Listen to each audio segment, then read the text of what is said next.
ஏய் பசங்களா கடன் நோட்டு வாங்கி அப்படியே கடையை போட்டோம். அந்த கடையை எப்படின்னா டெவலப் பண்ணிடணும் சரியா? சரிப்பா. ஏய் ஷாலினி இன்னைக்கு கடை முத நாள் டிஸ்ட்ரிக்ட் ஒரு தேங்காய் ஓட. சரிப்பா. ஏய் ஷாலினி தேங்காய் ஓடிக்கு சொன்ன என்ன பண்ணுகிற? சைஷே என்னன்னு போய் பாரு. ஏய் தர்புரி வரேன். தேங்காய் எப்படி அடிப்பாங்க குடு. என்ன உடையவே மாட்டேங்குது? டேய் நீங்க தேங்காய் உடைக்கணும் வாங்க. ஆப்பிள் 1/2 கிலோ 100 1/2 கிலோ 100 வாங்குறோம் வாங்கலாம். நீ சைஷே இந்த ஆப்பிள் அரி பசிக்குது. சரிப்பா. டேஸ்ட் ஆகுது. ஏய் பசங்களா கஸ்டமர் வராங்க. எந்திரிங்க எந்திரிங்க.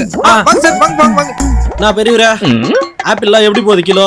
Sir just 160 rupees sir. தாங்க புரியுங்க எடுத்துங்க. எல்லாம் ஃப்ரெஷ் தானே?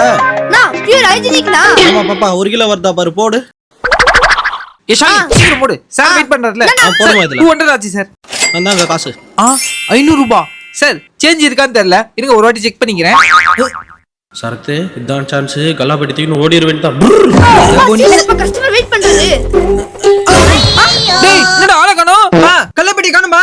நீ அவனை போய் புடிச்சிட்டு வரேன். அப்பா கலப்படி எடுத்து நீங்க ஏன் சிரிக்கிற? ஏய் அந்த கல்லாப்பட்டில 10 ரூபா இருந்தது. அது கூட தெரியாம அவன் எத்தனை போயிட்டான். அப்படியா?